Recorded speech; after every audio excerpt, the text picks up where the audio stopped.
Hello friends, இது என் சின்ன பையனோட 3 பார்ட் பர்த்டே வீடியோ. ரொம்ப பெருசாக இருந்துச்சு. ஆல்ரெடி செகண்ட் பார்ட்லேயே சொல்லியிருந்தேன். ஸோ பிரியாணி சர்ச்சுக்கு போயிட்டு வந்திருந்தோமே, எல்லாமே நான் ரெடி பண்ணி கொடுத்துட்டேன். மம்மி பிரியாணி பண்ண ஸ்டார்ட் பண்ணிட்டாங்க. நான் வீடெல்லாம் பெருக்கி துடைச்சிட்டு உட்காந்துட்டேன். சித்தா ஆயா கிட்டே இருக்காங்க. ஸோ சீக்கிரம் வந்துட்டாங்க எங்கள் வீட்டுக்கிட்டேயே. ஈவினிங் தான் மாமாங்கோ எல்லாரும் வருவாங்க. ஸோ இருக்கிறது அம்மா கூட பிறந்தவங்க 4 பேர், அவ்வளோதான். 2 மாமாங்கோ, ஒரு சித்தி, எங்கள் மம்மி. ஸோ எல்லோரும் ஒன்றா ஆகிடுவோம். பட் எங்களுக்கு மட்டும் தான் ஃப்ரெண்ட்ஸ், என்னத்தை எடுத்துகிட்டு போகிறோம், கையில் எதுவுமே இல்லை.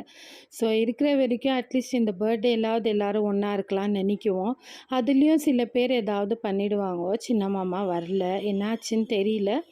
அவங்க ஃபேமிலியில் யாருமே வரல. ஸோ பெரியப்பா அம்மா அவங்க மட்டும் வந்திருந்தாங்க.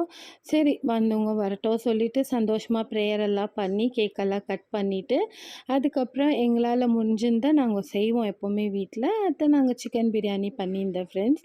ஸோ எல்லாருக்கும் போட்டு கொடுத்தோம். பத்துச்சு சாப்பாடு. சாப்பிட்டு எப்போவுமே மிச்சம் இருந்தால் வீட்டுக்கும் போட்டு கொடுப்போம். யாரெல்லாம் இந்த மாதிரி பண்ணுவீங்கன்னு சொல்லிட்டு சொல்லுங்கள். ஃபேமிலிஸில் எப்போவுமே இந்த மாதிரி சின்ன சின்ன கெட் டுகெதர், காசு பணம் வேண்டாம், இந்த மாதிரி ஒன்றா இருந்தாலே போதும் ஃப்ரெண்ட்ஸ், சந்தோஷமாக இருக்கலாம்.